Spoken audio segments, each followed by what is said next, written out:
En 1669, Louis XIV fera appréhender, puis conduire à la forteresse de Pignerol, en Italie, un homme qui ne sortira jamais de ses prisons, et à qui l'on attribuera le pseudonyme d'Eustache d'Auger.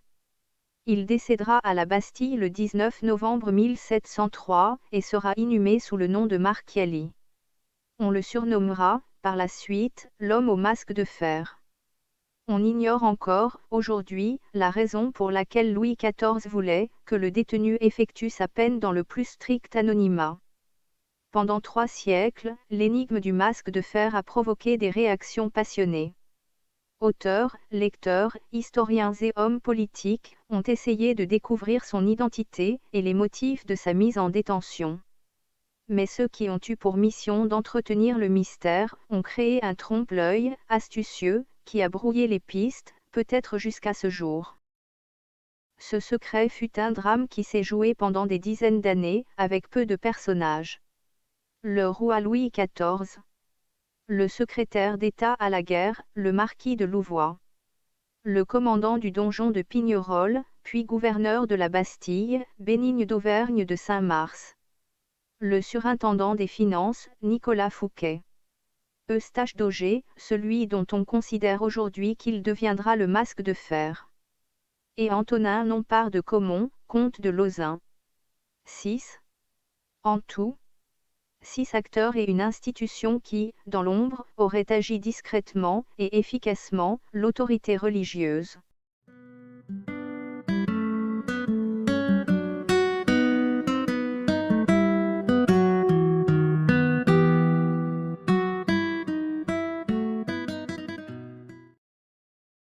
Au sein de la bonne société du XVIIe siècle, une dangereuse organisation criminelle, probablement pourvue de moyens financiers considérables, s'était développée. Elle proposait ses services, contre une large rétribution, à tous ceux, particuliers ou groupes, qui voulaient précipiter la disparition d'une ou de plusieurs personnalités. L'empoisonnement mettait parfois fin à la vie de rivaux ou de rivales, des vengeances s'exerçaient furtivement, les décès inattendus de testateurs accéléraient la transmission de patrimoine. L'exécutant se recrutait, parmi le personnel des victimes. Une main-d'œuvre, quelquefois maltraitée, qui acceptait, contre d'irrésistibles sommes d'argent, de glisser discrètement une poudre de succession dans la boisson de leur employeur. Nul n'était à l'abri de ces activités. Ni les ministres, ni même l'entourage du roi. Ainsi, le poison aurait pu être la cause des souffrances et du trépas de Madame Henriette d'Angleterre, belle-sœur de Louis XIV et sœur de Charles II d'Angleterre. Au cours des premières années du XVIIIe siècle, de terribles épreuves allaient accabler la famille royale. Le 14 avril 1711, Louis XIV perdra son fils, le dauphin, Louis de France. Le 18 février 1712, 10 mois plus tard, son petit-fils, le nouveau dauphin, et son épouse, disparaîtront. Le mois suivant, le 8 mars 1712, son arrière-petit-fils, âgé de 5 ans, devenu dauphin du fait de la mort de son père, succombera lui aussi. Son frère, celui qui allait devenir Louis XV, âgé alors de 2 ans, aurait été sauvé par un contrepoison, administré par sa gouvernante, la duchesse de Ventadour. Ces décès ont été attribués, officiellement, à la rougeole. Cette époque était aussi une période de tension religieuse entre protestants et catholiques. Beaucoup se sentaient prêts à combattre au nom de leur communauté.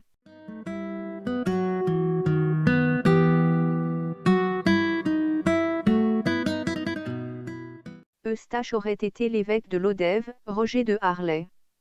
Par ses prises de position systématiques, en faveur du roi, ses recherches sur les activités illégales de puissants religieux, et ses dénonciations, il aurait conduit des prélats à commanditer son élimination.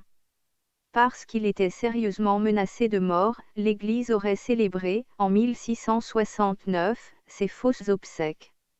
Roger aurait émigré en Angleterre, immédiatement après son décès.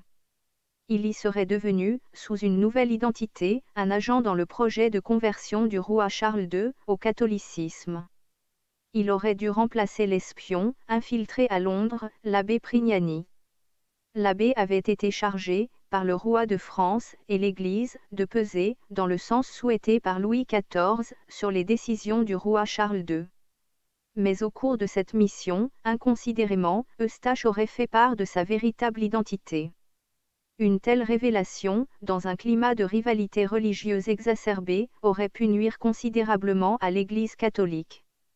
La religion protestante, si elle avait appris l'incroyable dérogation, consentie à l'évêque, afin d'échapper à un assassinat, aurait été en mesure de fustiger la corruption des prélats.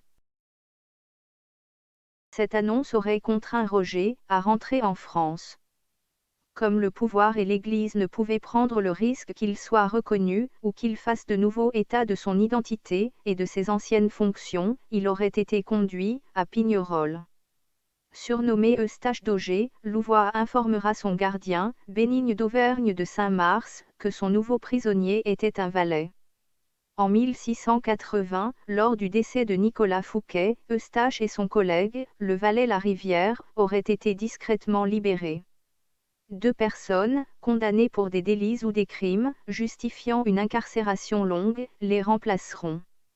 La finalité de ces agissements était de faire croire aux criminels que l'évêque se trouvait toujours emprisonné, et d'assurer ainsi sa sécurité. Monsieur de Saint-Mars s'emploiera, dans les années suivantes, à laisser penser qu'il détenait toujours ce détenu d'importance, de Pignerol. Le masque, qui dissimulait le visage de cette doublure d'Eustache à partir de 1698, n'aurait pas été porté exclusivement, dans l'intention d'empêcher une identification. Il s'agissait principalement de faire en sorte que quelques personnages, plutôt malfaisants, ignorent qui le captif n'était pas. S'ils avaient pu être renseignés sur la physionomie du prisonnier, ils auraient, de toute évidence, orienté leurs recherches vers d'autres lieux susceptibles d'accueillir le religieux. Ajoutons que l'évêque Roger était membre de l'illustre famille de Harlay, dont la réputation devait être préservée. Il y avait ainsi une raison supplémentaire à transformer cette affaire en secret inavouable. Louis XV, par ses déclarations, aurait essayé de rassurer la parenté de Roger, qui aurait appris son aventure et en aurait été catastrophée.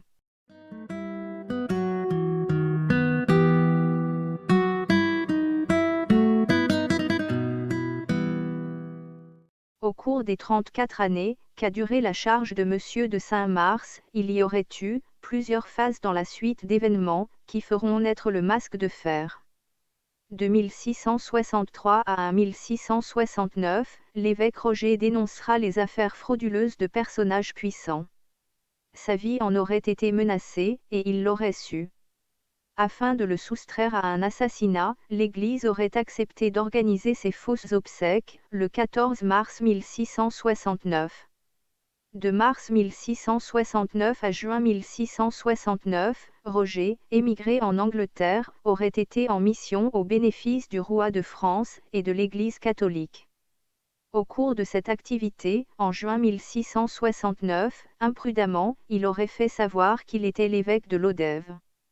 Il aurait été contraint, début juillet 1669, de rentrer en France et d'attendre ce que décideront le pouvoir et l'Église concernant son statut et sa pénitence.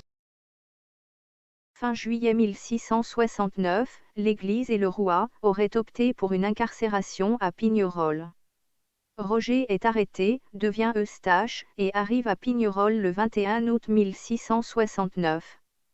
Il aurait été remis en liberté en mars 1680, lors du décès de Nicolas Fouquet. Il aurait ensuite vécu dans un couvent. Un condamné aurait simulé sa présence à Pignerol et dans les prisons, qui seront dirigées par Monsieur de Saint-Mars. De 1680 à 1703, de sévères mesures seront prises, afin d'éviter que celui qui remplaçait Eustache ne puisse être vu ou entendu. Les soldats chargés de sa garde ne connaîtront jamais son visage. Parallèlement, Monsieur de Saint-Mars laissera croire que le captif était bien Eustache, le détenu de Pignerol. Ces manœuvres auraient eu pour but de focaliser l'attention de ceux qui voulaient faire périr Eustache sur les prisons où il était censé être présent, et donc, de garantir la sûreté de l'évêque libéré. Roger serait, peut-être, décédé vers 1698. En 1703, le prisonnier de la Bastille mourra. Peut-être auriez-vous envie d'en savoir plus. Par exemple, pourquoi Eustache pourrait-il être Roger? Cette hypothèse est-elle compatible avec les documents parvenus jusqu'à nous? Quel aurait pu être le secret de Nicolas Fouquet? Je vous propose alors la lecture de mon livre. L'inconnu au masque de fer? Qui était Eustache d'Auger, le captif de Pignerol?